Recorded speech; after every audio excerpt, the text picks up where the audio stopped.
Hello and welcome to another edition of TSL Talk. Sadly, my colleague Adam Smith can't be here today due to an unfortunate waxing incident. Luckily, I found Breet Geeves out the front looking for some work. Geevesy, thanks very much for joining us again. No worries, Stubbs. Yeah, just loitering around, looking for a job. Still nothing came in from my last proposal for work, so still unemployed.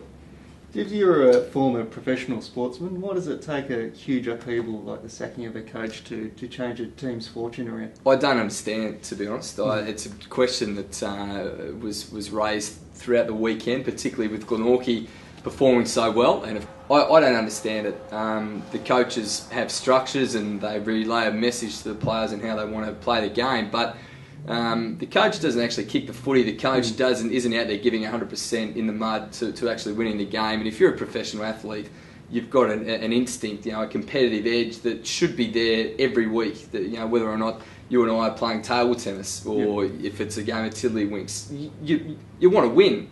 And look at Glenorchy's last 10 weeks, I think they only had 3 wins over the 3 bottom teams, and then to come out and beat Clarence. What kind of message would that send Byron Howard? A pretty disappointing message, I think. I'm not sure that Kim Exel's coaching credentials are outstanding, and he's coached before. But what would he have done throughout the week to turn around their form so drastically? I don't think you can put it down to Kim Exel solely. I think the playing group have just taken the resigning of Byron Howard as a bit of a kick in the bum, and they've just had a dip. It's as simple as that. And what it has done though is created even more interest in that bottom 2 spots for the TSL top 5. Well, they've given themselves a chance now, haven't they, Glenorchy? That's probably the main thing. Had they lost against Clarence, which they were expected to, they were no chance of making the 5. So after their strong start, they beat Clarence in the first game and won 4 on the trot, sitting top of the table. They've not looked like it since. So the playing group needed to pull their fingers out. They did, but how do you spend so long being so bad with the list that they have?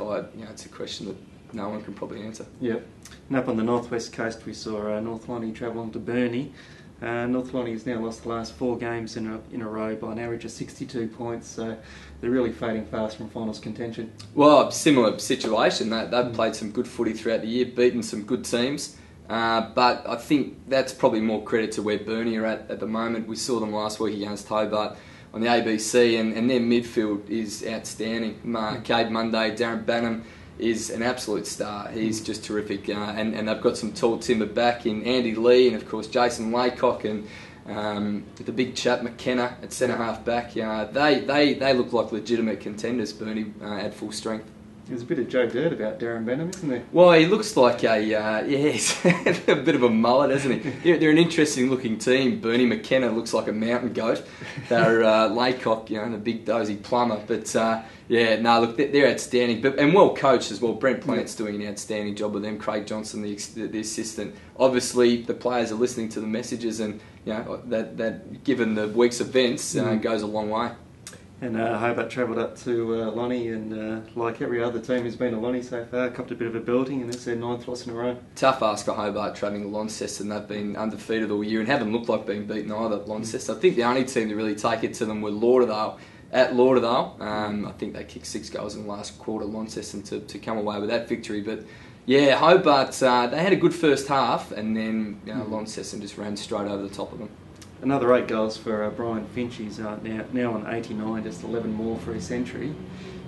If he gets the century, which we all think he will, does he become the first player to kick a century in the TSL, or should the old records count from the previous statewide competition? The old records have to count, I think. I mean, it's a renamed, it's a more fancy title now, but I think the old records have to stand. How old is Brian Finch? I think he's around 30. Okay. So he's probably no chance of being drafted. No. You wouldn't have thought. No. 100 goal season, with 4 rounds to go, it's a stellar year. Yep. All right, Geevesy, thanks very much for your comments. No worries. Too easy.